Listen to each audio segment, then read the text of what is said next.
Tobba, you are very welcome to the podcast. Thank you. I actually feel Honored very... to be here. Oh, thank you. And it's a privilege to have you because I know you're only in Dublin for a short space of time. So thank you for carving out some time to come and speak with me.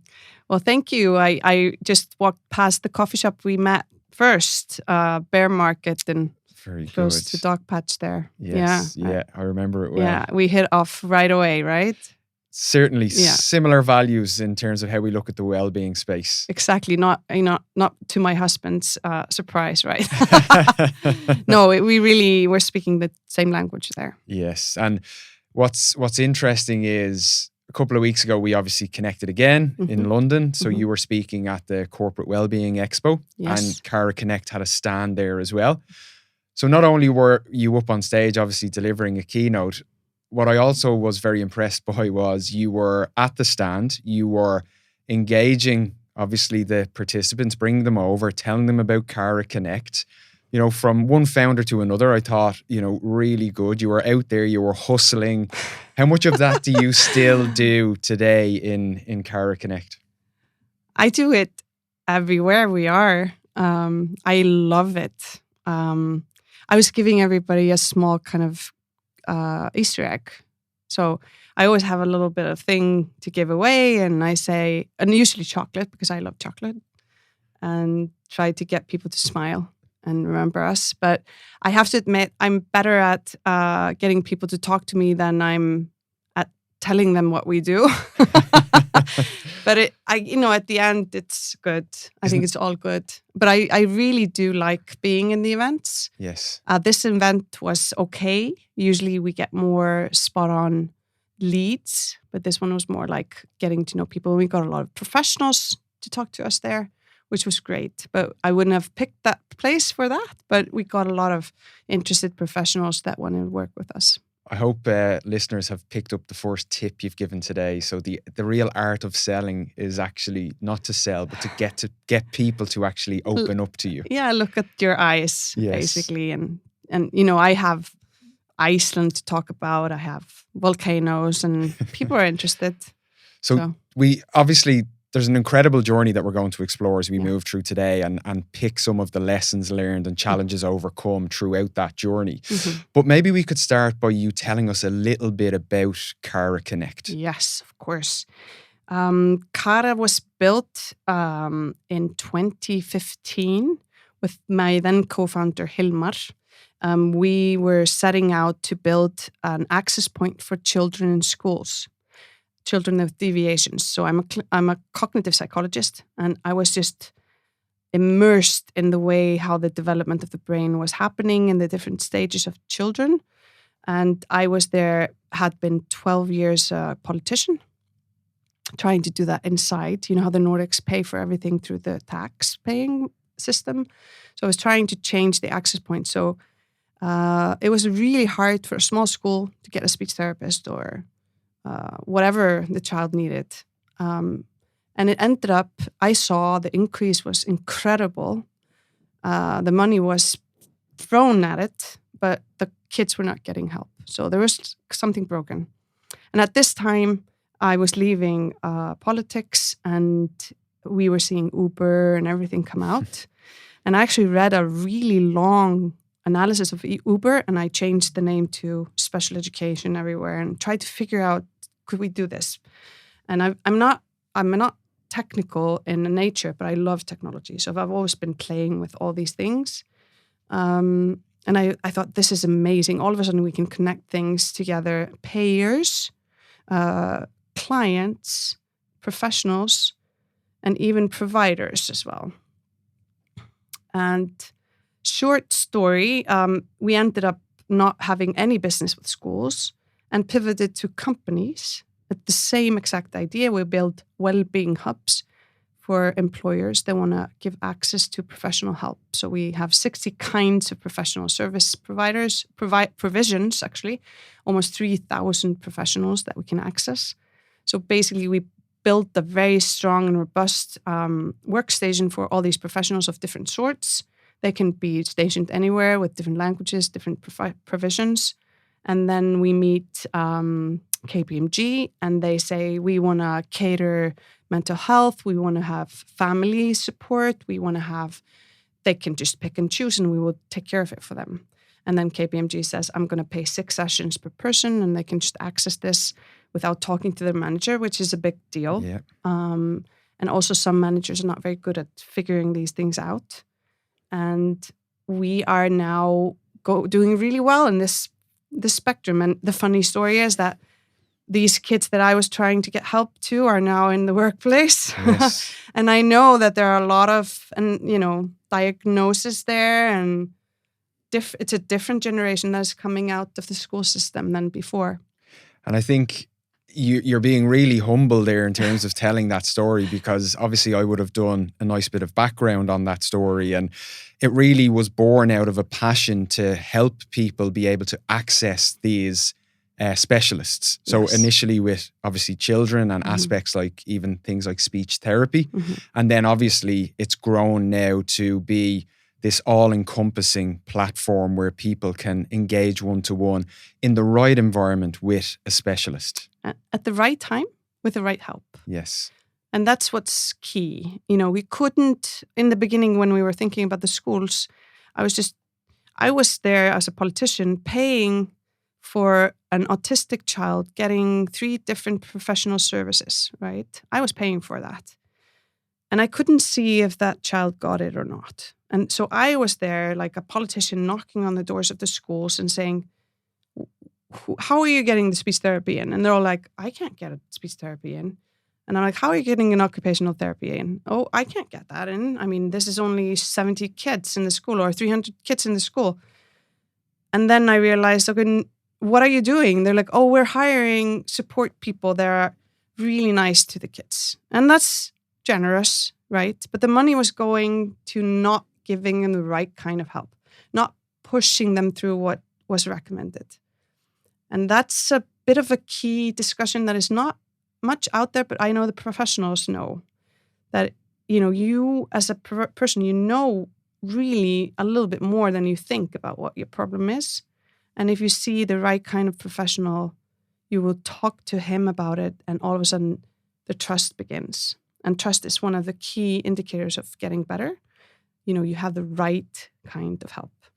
And if it's you that chooses it, it's more likely to be better and a better match. Yes. As opposed to triaging somebody on the phone, somebody telling you, oh, I think you should see a coach, but you really know you should see a psychologist or whatever it is.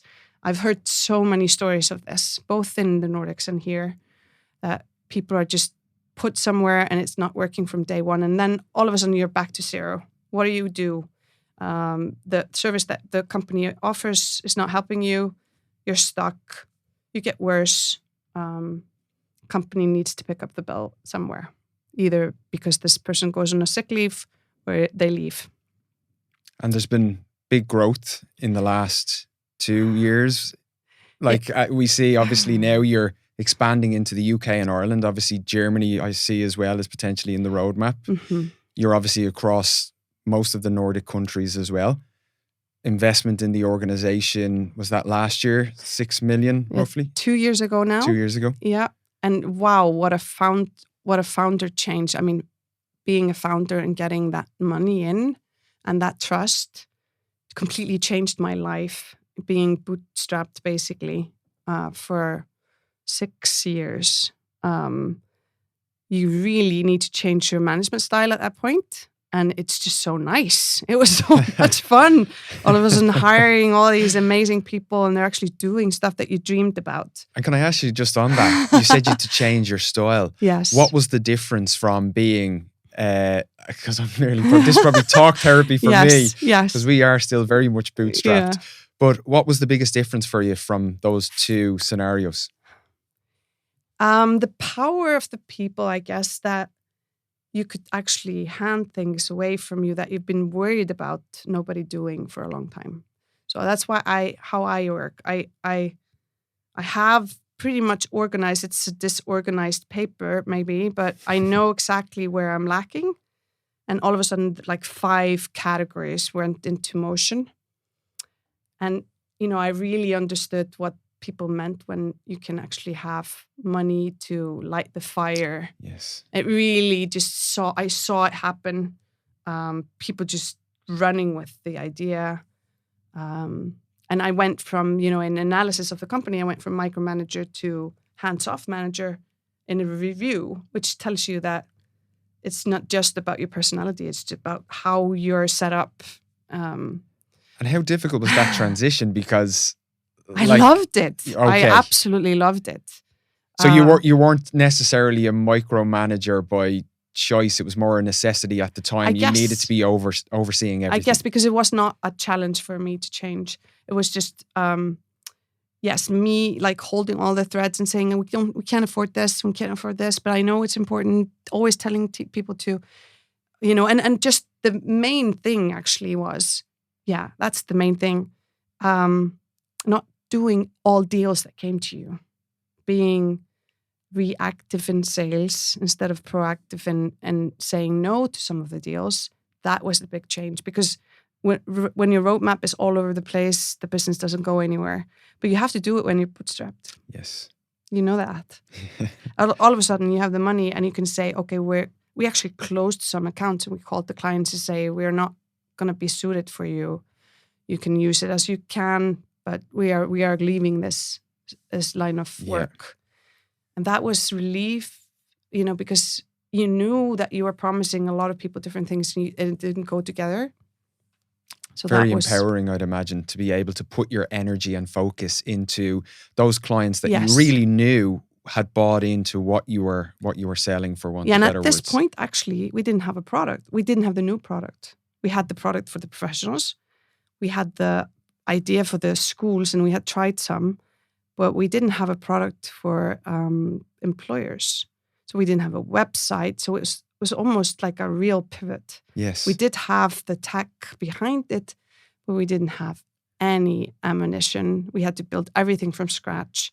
We have to switch the gears of what we were saying. And still in Iceland, everybody thinks I'm working for the school system. So it really needed to kind of block that away. So it was a lot of work, but it was clear where we were going. This is where we're going.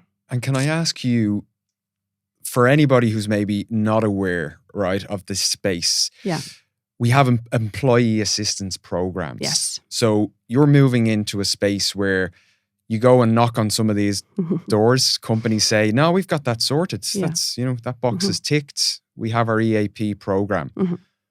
What's the difference with Cara? So first of all, nobody really says we got that sorted. That's the first lesson. Everybody knows they have a problem. They do say they have an EAP, and how are we different? And we are different because we're saying the EAP business model is from the 1940s. It was built as an emergency line, almost like a 911 for employers when they had a really bad thing happen. So the business model is it's almost for free. The business buys it almost for free. And they promise 6 sessions per employee. Many of them do this quite well, but most of them are just doing it this way. So they promise 6 sessions per employee. And when you have a problem, you're supposed to call this number. But because of the business model and the increased need, it doesn't work anymore. So they have to push people away. And that's the hardest thing that you can ask a professional to do. You see somebody sick and they're not allowed to bring them in. They're either going to say you have to go to the NHS or HSE, or you're going to have to go back to your employer and talk about coaching, or they have all these things to push you away. And this is why it's not working. The HR managers are all in agreement. But what we are different in is that you have to pay for the professional services. So all of a sudden there's new costs involved. So that's our challenge. But we are working with companies that realize that this is a big thing that is growing, and they know they have to do better. So they are all in, super happy with this, more happy than I would have. My statistic teacher would be saying, "Tobba, the numbers are wrong. Nobody can be that happy." I'm like, okay, no, they can't go up, right? That's a bad thing. They can only go down, but that's a big thing that they are actually seeing the managers being, liberated a little bit from all this, all these conversations that are now take 30% of the line manager's time, personal issues.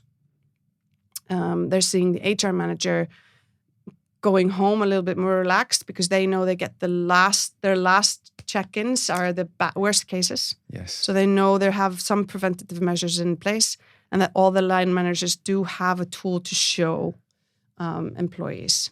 And because they know some of the line managers are very bad at asking questions like this, and at least they can say, can you talk to someone here? And we're seeing just there's an urgency about all this. This is increased tremendously after COVID, but then the new generation coming in is actually demanding this. And I'm a little bit scared about that. As I'm not just trying to sell you the product. It's just a little scary. And one thing that stands out to me, and I think you've raised some really good points there, in particular, I think we expect so much from that line manager, middle manager. We expect them to really be Superman and Superwoman. And psychologist. Yes. Yeah. So what we have in place to support them is not adequate if it's just an EAP system. We look at usage rates, I know they vary, but generally with EAPs, they can be as low as 3%.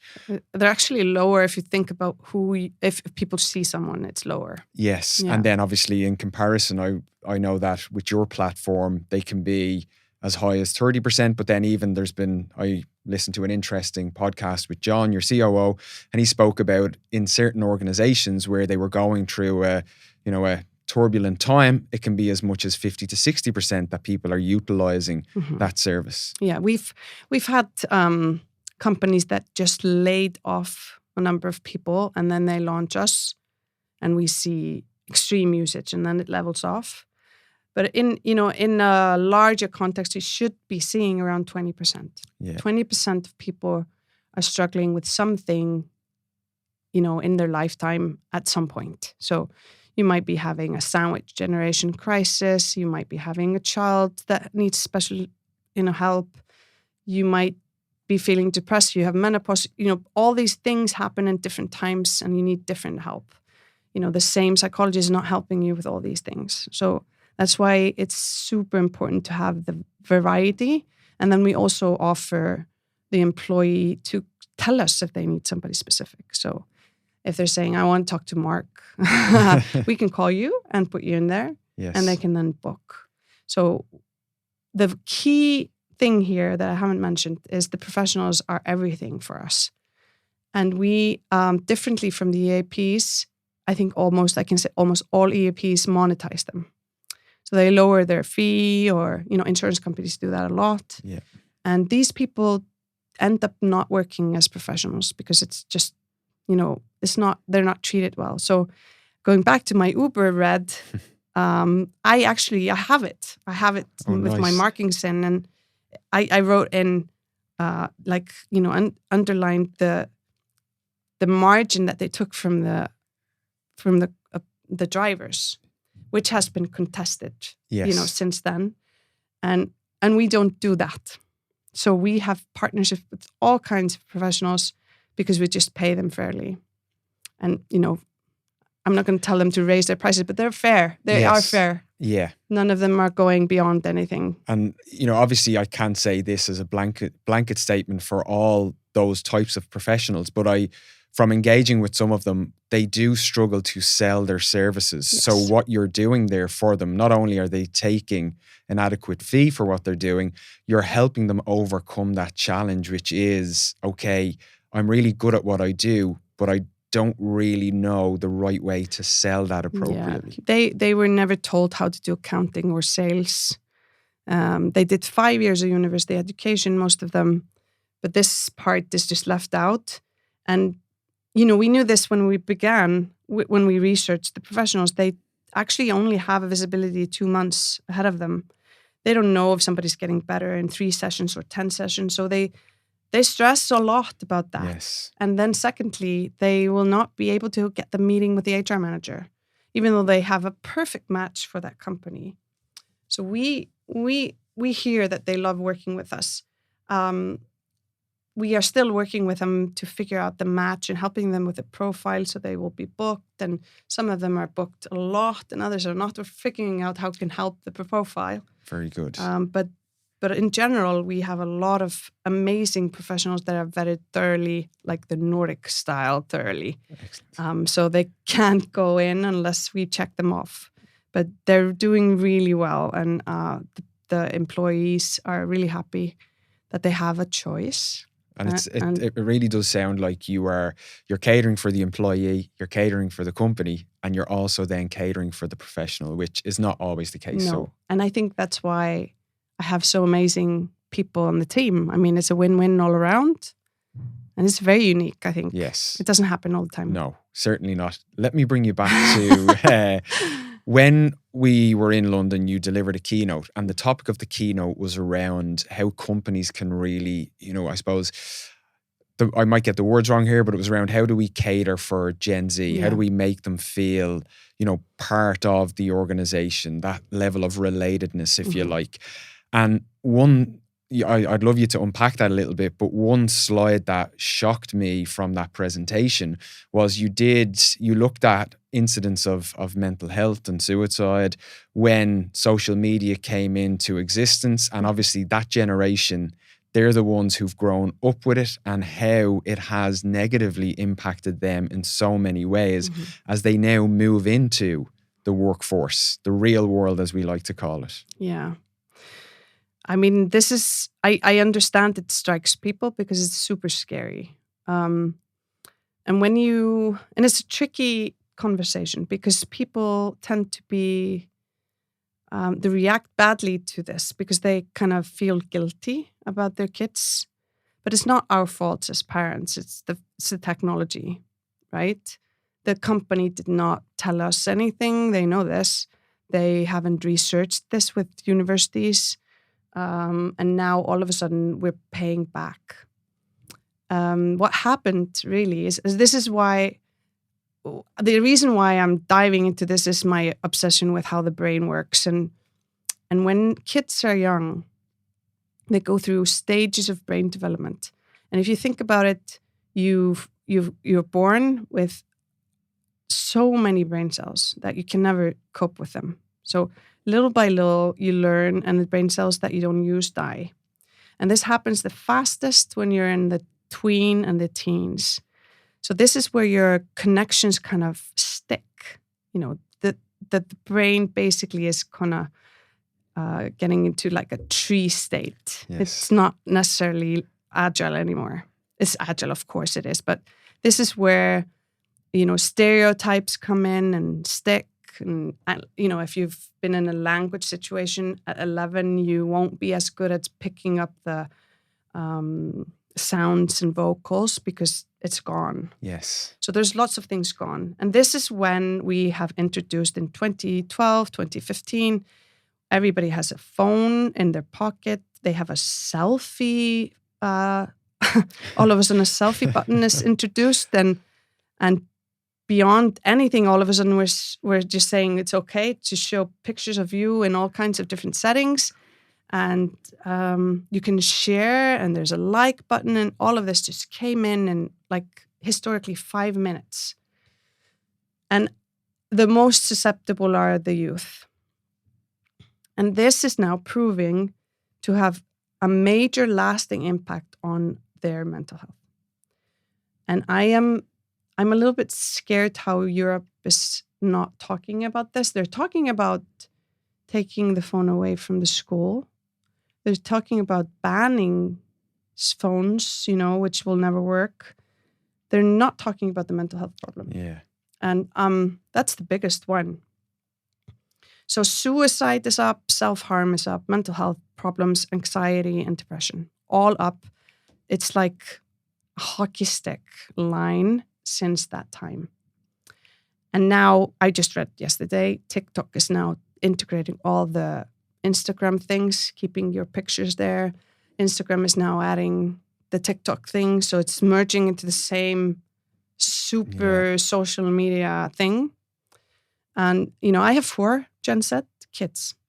I have 2 that probably are too old to have been interfered by this, but they were it was only Facebook, and it was like, I don't know if you remember, I don't know how old you are, Mark, but it was just, it says, it pre-said I, so I had a good day. It's a status kind of, and you couldn't do anything else. You couldn't set a picture, not a selfie, nothing. And it was just fun, and friends would like and stuff. But now it's about your image. And one statistic that I just learned is that 99% of people are watchers. 1% make content. 4% of those 99% are sharing the content from those that produce it. So that means we're all watching something. Everyone is watching the same thing, basically. Yes. It's algorithm that changes that a little bit. But if you're in the algorithm, you're seeing the same things that somebody in Italy. So we're all conditioning the same kids to the same thing. And if you watch a TikTok video and you stay with it, it's probably sensational, or somebody's crying. So the feed starts to give you more and more sad stories, or somebody hurting themselves. They're a little bit kind of trying to close this down, but this was it. You could see people hurting themselves. You could see people saying, I'm thinking about killing myself. All of a sudden, these things were normalized. And I know from my daughter's class, kids are hurting themselves because of a divorce of their parents.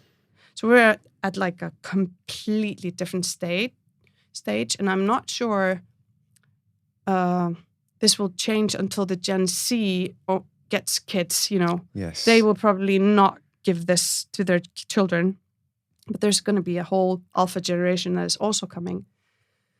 So, I think it's a social problem. We all have to turn to an agreement that we ban social media until 16. Yes. And I would actually, for my cognitive sciences, say 18. We should ban them in schools. We should make sure that parents know about brain development, which is very due, actually. Yeah. Just learn about what's happening in their brain, about all these things, and why adolescents think only everybody's looking at them. I think people would be shocked if they realized where the age that we reach when the brain is fully formed. Like, I think a lot of people think it's a hell of a lot younger than it actually is, and it's a lot slower for men. Yeah. You're about 30 when it comes together. I'm just about there, so. So it's 25 for women, and then 30 for men. It's quite late. Yeah. Yeah, and that's when your societal perspectives come all in together. Yeah. And maybe to wrap this in a little bit of a bow, I think, my whole point for asking you that question, and thank you for going into detail on it, was if we think about where well-being was 10 years ago within organizations, it was miles off where it is now. Yeah. But if we think about the supports we're going to need for the next decade in terms of the generation coming into the workforce, it has to look a lot different to what it looks like right now. So to wrap it up, 46% of this generation either is anxious or depressed. And this is not a joke. This is not a fluke. It's not a snowflake. This is true. This is actual problems. They will need a lot of support, and we need them in the workplace. They're smart. They're very smart. They're very educated. They're very educated also, just like in a general sense with the phone and what they've read through their lives. They can do a lot, but they do need different, they need frameworks. They need to be taught communication because they're all, by themselves with their phone. So it's challenging time ahead. And I'm just doing one part of it with the company. We're trying to make access available, but there's lots of other things that they need to keep in account. And my talk is a little bit, on all of it. Yes. Yeah. And maybe just a final piece on this, because I know some of our listeners would be, you mentioned the word snowflake there, Mm-hmm. Snowflake generation. Mm-hmm. Unfortunately, it seems to be how that Gen Z cohort are being labeled. Mm-hmm. But we know that's based on what you've just said, we know that they're dealing with challenges that other generations have not had to deal with. They still bring a ton to the workforce. If I'm a manager who's maybe a millennial or the next generation up, what advice would you have for those managers to be able to work effectively with that generation? What do we need to do more of as managers in order to facilitate the best work possible from and the best experience for that younger generation? Because I think that's important to maybe speak about a little bit. I think the biggest advice I would say is to think about this as almost like a parenting task. I'm sorry to say, but that's how it is. They need a little bit more frameworks. They need to be taught a little bit how the world of work works. They need to know what networking is important for. And, that the phone delivers a lot of good things, but not necessarily everything is solved through the phone because it's all post ad hoc, really. I mean, if you're building a new product like ours, for example, nobody's going to Google how to build Car Connect. So they have to remember that because they're very smart at that. Yes. But the older ones in the company, they know a lot. And they know a lot of things that the Gen Zs don't. So I've said, try to build the project where they start with multi-generational people and then they talk about generations and what you start with that ground. Excellent. Yeah, I think that's a really good point because as I just even think about my own team, we have people within that generation and one thing I find is this idea of communicating effectively. I may feel like I've given them enough communication in that space and then we leave something for a couple of weeks and then the outcome is we've had another discussion on it and I realize actually I haven't communicated effectively in regard to that. And that's a very good insight because if you think about yourself now, they say that marketing needs to be in front of your eyes 30 times before you see it. And that's not just Gen Z, it's all of us. We need to see because we see so much. You need to see a repeated thing. And I think that's going to come into communication as well. You need to say things more often. And again and again and again. And that's fine. It's just a reminder. It's not that they're less educated or not as smart. It's just a different brain. Yes. And I think that is basically my message. The brain is absolutely different. We don't have pictures of it, but they will be there. I'm sure. We'll see different pictures of different brains. I think having a good understanding of the right type of environment for our brain to thrive is something that every manager could benefit from understanding a bit more. And can I say, because I love Gen Z, I love that they're pushing our limits as well. They are coming in and saying, Mark, what is that job that you're offering me? What does it mean? Where do I work? When do I work? And do we have the answer? I'm not sure. I think everybody's saying, what is a job right now? Yeah. So they are pushing us to figure this out. They're also pushing us to say, why should I work so much? And if you have that answer, I'm not sure. So I'm a Gen X. I worked my ass off. And I'm thinking, did I do the right thing? Do you think you've done the right thing? Well, I think if I'm happy to go to work every day, I do. But I could see if I was working that much and wasn't happy, I would be annoyed right now.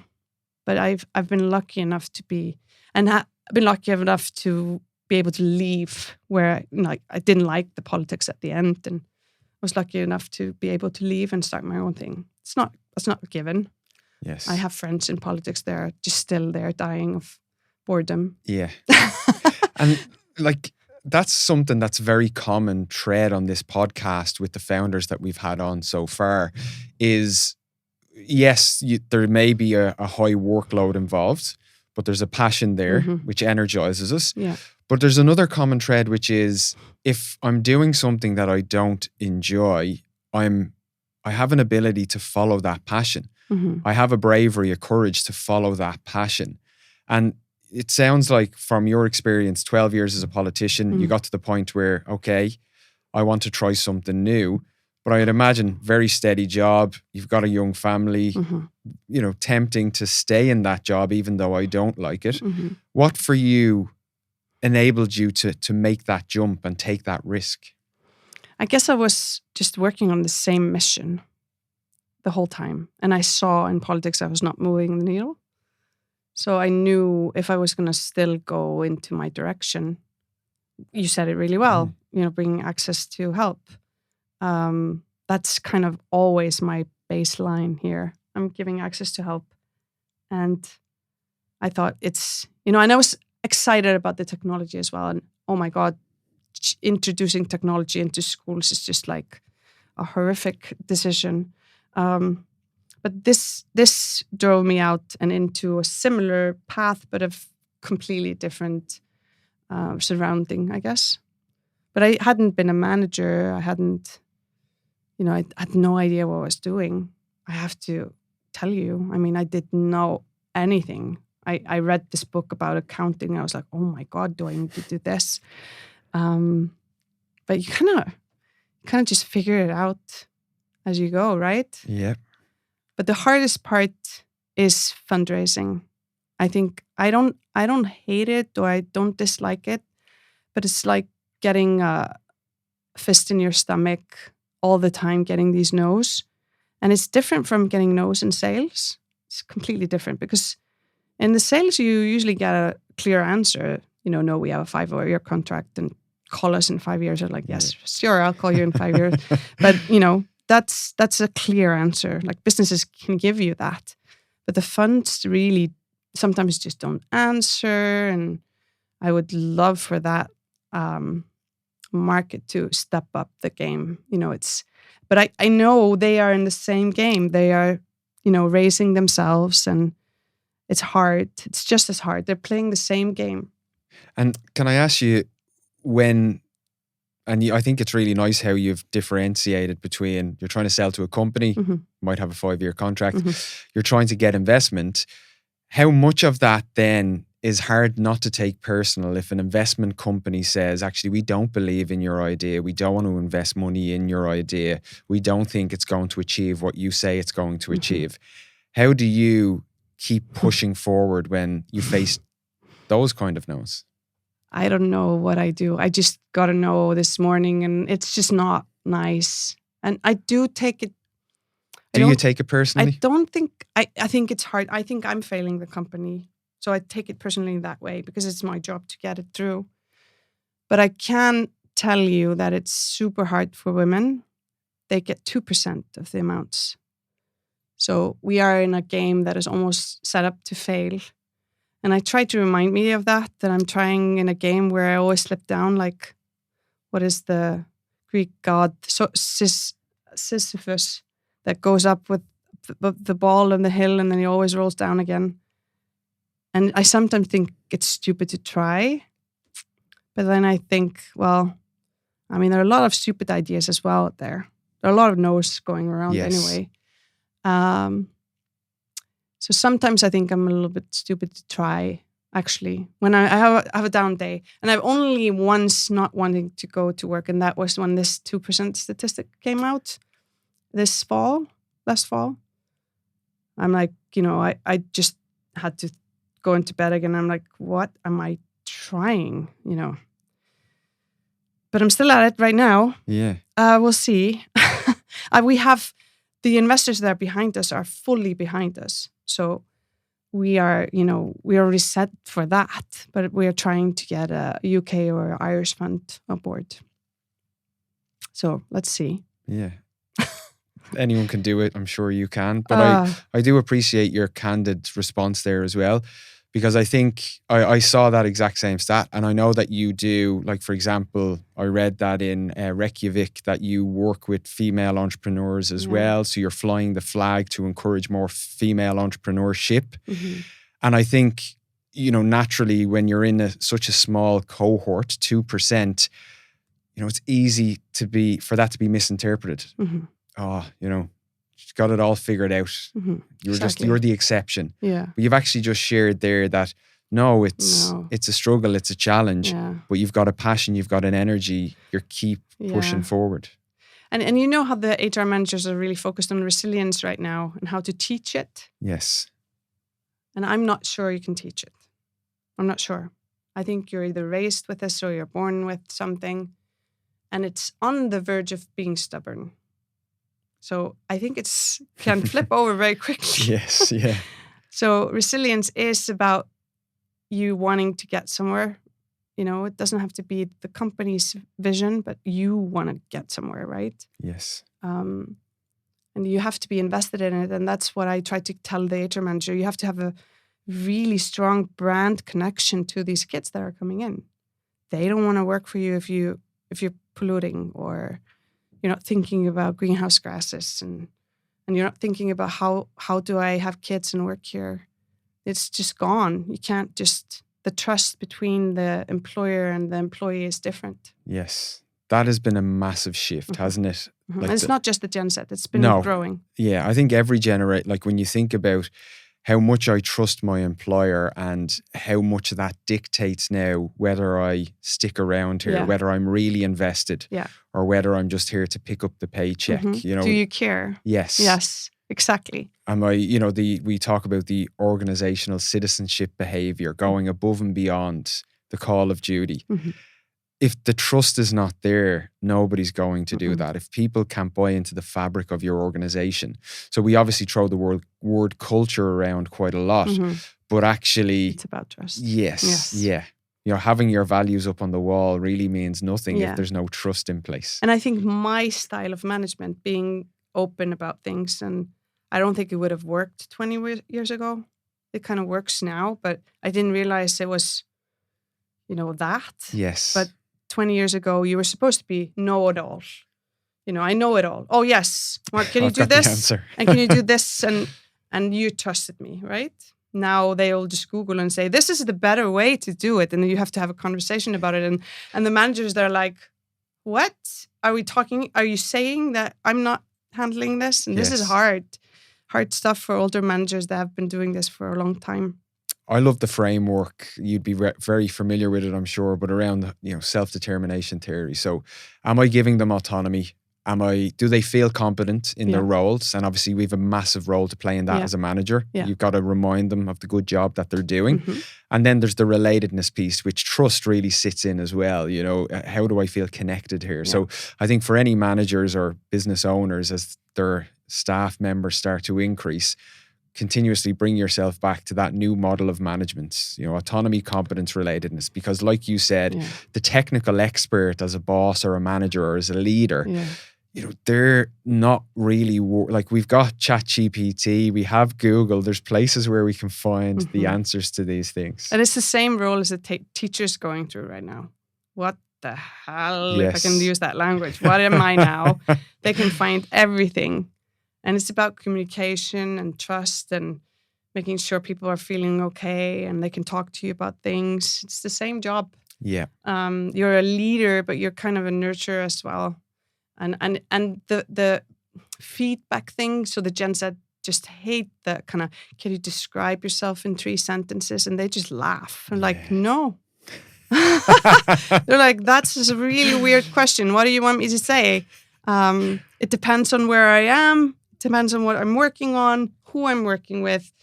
This could bring great things from me. And they've been educated in knowing themselves a lot more than we were. Yes. So they are coming in like, no, this is a really weird question. And it's, all types of questions that are leaving and I love this about them. I love it because they're pushing our buttons. Yes. Yeah.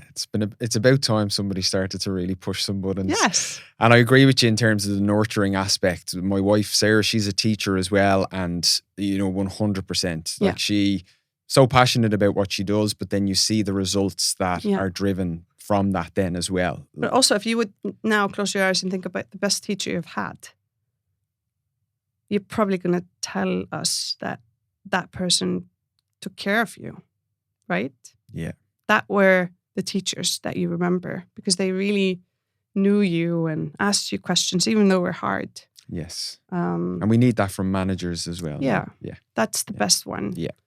And I just want to go back to the change. So the first generation change really was when the 8-hour shift started.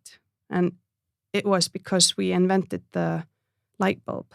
So we were able to turn on the light inside the factory and people would work 8-hour shifts during the whole 24 hours. And we're still there. We're still in 8-hour shifts because of the light bulb. Wow. And it's just, it's a bad model, isn't it? It's about outdated. time. Yeah, it's about time, let's say. Yeah. So I'm expecting these kids to change this with us, for us. Yes, hopefully. So, Tobba, tell me, you mentioned you'd 4 kids in that Gen Z cohort. Mm-hmm. I mentioned all of the countries that Cara Connect are in. So you're here in Ireland for a couple of days, but who knows where you are for the rest of this week, hopefully going home to Iceland for a couple of days. Talk to us a little bit about how you manage your own energy. We're talking about other people's, physical and psychological well-being. Mm-hmm. How do you manage your own energy as a founder of a company which is scaling to big heights? Hopefully to big heights. Well, it's tough. My kids are, I'm lucky with all of them. And I'm probably answering like a classic middle-aged man 20 years ago. I have a lovely husband. They all said that. I have a lovely wife and she takes care. But I do. I'm really well married. He has flexible schedules. The girls are 12 and 14 now. The boys are older. I do prioritize going to a violin class with my youngest. So I'm never away on Mondays because that's the thing and I'm out of office. And I've used that time to just enjoy the music and relax in the seat and just smile at the progress and I just decided that would be my thing. The second thing I do is I read, and that's my introverted behavior, and I can just be in another world kind of thing. I think I relax because I'm in another world and I can't think about the work. Otherwise, I'm just thinking about work, actually. I'm thinking all the time. And I try to use Slack delay and email delay, but if I wouldn't have that, I don't know. I would be bothering everybody all the time. So that's my vice. Yes. But I just have a lot of friends that can help me if I'm having challenges, and I can talk candidly. I have a secret society of 17 women that talks to each other about everything all the time on another Slack channel. Excellent. And that's a lifeline. It's called the Black Hand. Sounds bad in English, actually. And they're all very high influential women that are doing their thing. None of us are doing the same thing. So it's a kind of your peer support group in a way, which is so important for super important founders, business owners, executives, managers. Yeah. Because like all the roles I just mentioned can feel very lonely at times. They can be siloed. And it is, at the end of the day, very lonely to be a founder. You don't want to talk about your company with everyone all the time, but you want to do it, but you don't want to bother them. You don't want to tell them how hard it is to do things. It's, that's a little bit of a human behavior, right? And I've occupied myself with this because if I have a problem and I'm timid to tell somebody because I don't want to bother them, that's a really bad cycle. Yes. So you do need to have somebody to talk to. And I do have a very strong board. I can call them and I just forward them an email or no email and saying I'm all out of breath now. And then they all call me and back me up. You need that.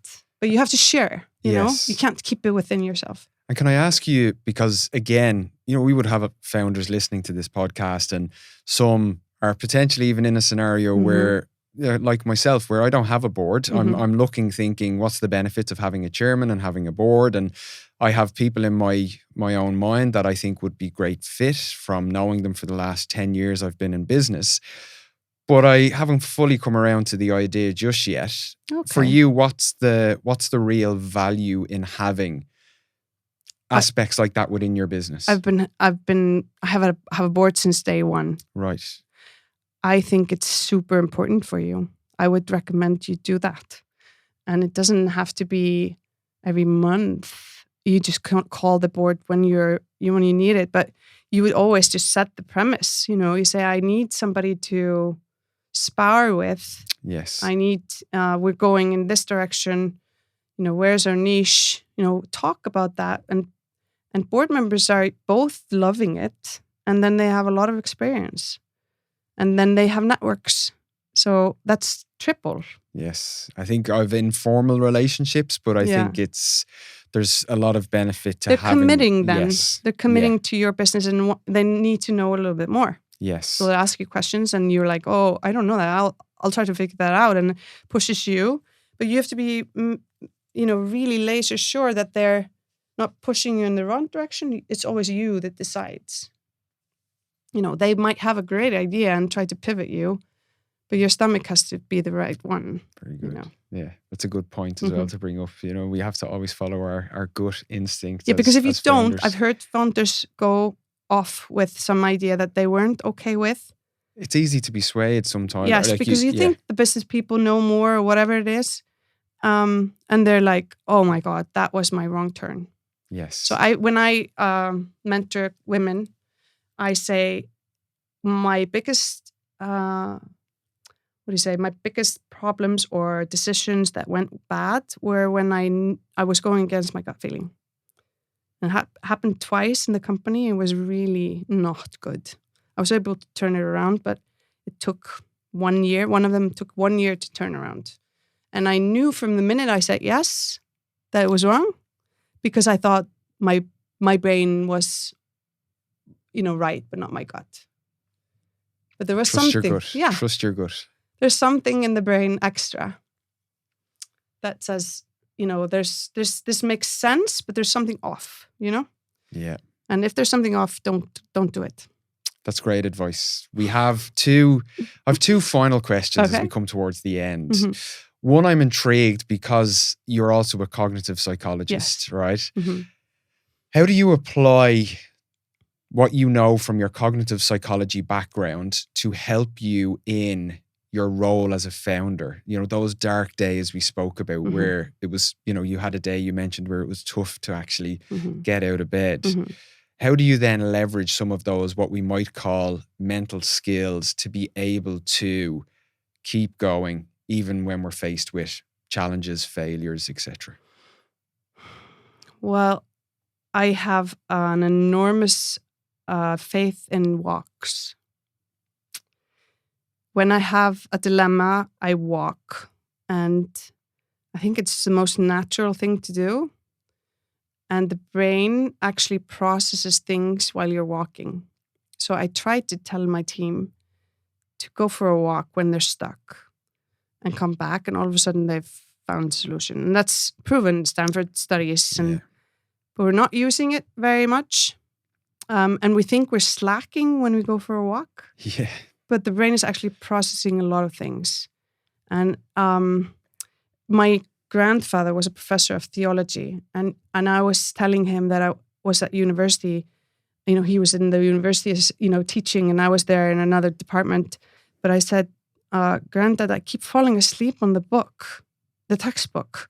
And when I wake up, it's like, water in my mouth, and I'm sticking to the page, and it's so embarrassing.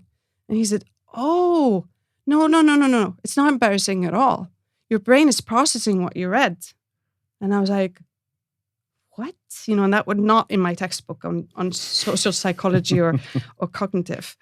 And then I've seen a lot of research following that thing around. So when you are stuck and you take a 2-minute nap, and you come back, it actually has been solved.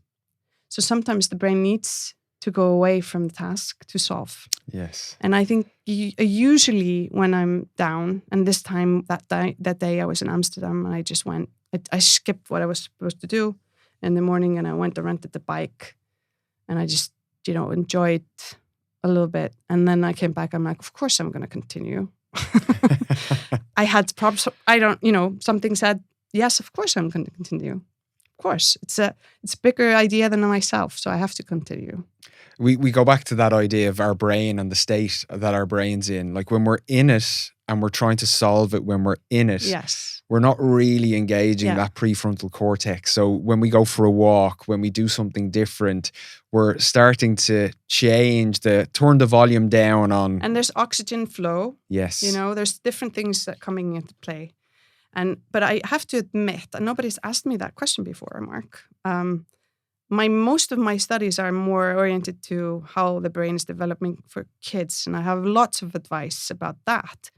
I'm just reminding parents with 5-year-olds that they start doing wrong grammar, but that's because the brain is trying to consolidate, and then they did all right. All of a sudden, 5-year-old, they just change. It's just a lot of the things that were like, what's happening? We need to breathe. Oh, it's the brain development going through 5-year-olds are unbelievably fast at changing. It's just that there's a lot of things. And then because we're rigid in our mind, I don't really think about it that way. It's interesting that your question is probing me a little bit. It's funny, isn't it? Yeah. But I know that trick with the walks. Yeah, like just as a side, when I did my first master's, I did a thesis on physical activity as a treatment for late life depression. Yes. And what was incredible was whether you're doing low, moderate or high intensity exercise, so going for your walk with your dog or whether you're doing your HIIT class, it's changing our brain state. So we're engaging the motor cortex, all of our worries, not that they all just fade away, but when we come back to them to address them, we're coming back in a headspace where we're capable of doing it. Whereas if we sit in it, it's extremely difficult. And just try walking meetings. They are amazing. All of a sudden you thought you were going to go through a hard thing and you couldn't process this with walking, but it actually worked. Yeah. And you're all in the same line kind of after the walk. My final question, Tobba, final question. We could be here for a day. And this one is, I always ask the guests to try to be one line succinct, right? From your journey as a founder, what is one lesson that you would leave our listeners with? So it could be a challenge you overcame or just maybe a mantra that you live by in your founder journey. One that you could leave our listeners with. Maybe I'm proud, but it would be listen to your gut. If you're not happy and your gut is saying leave, then leave and stop it. And maybe the second line I would say, if it fails, it's fine. You did all your best. You moved the needle. Your people have learned a lot that they moved to somewhere else. You're moving like the sea is moving and it's changed something else. And it's not a failure on you. It's just, it could be, the biggest thing is timing. So it's not you. And maybe this is why I'm still at this 2%. Something tells me the time is coming. You've got the timing right. Yes, timing is, and maybe, and again, I've been at it for 9 years. Yes. So I was lucky. Overnight success. It's being also just, I think we can, when people listen and they hear that you have something, you think, okay, I think I have something, and talk to a lot of people. Different people. Do not have yes people around you. Tobba, I asked for one, you gave me 3. 3, sorry. Thank you very much. Thank you. I have really enjoyed this last hour. Me too. Thank you very much. Really appreciate it. Thank you for listening.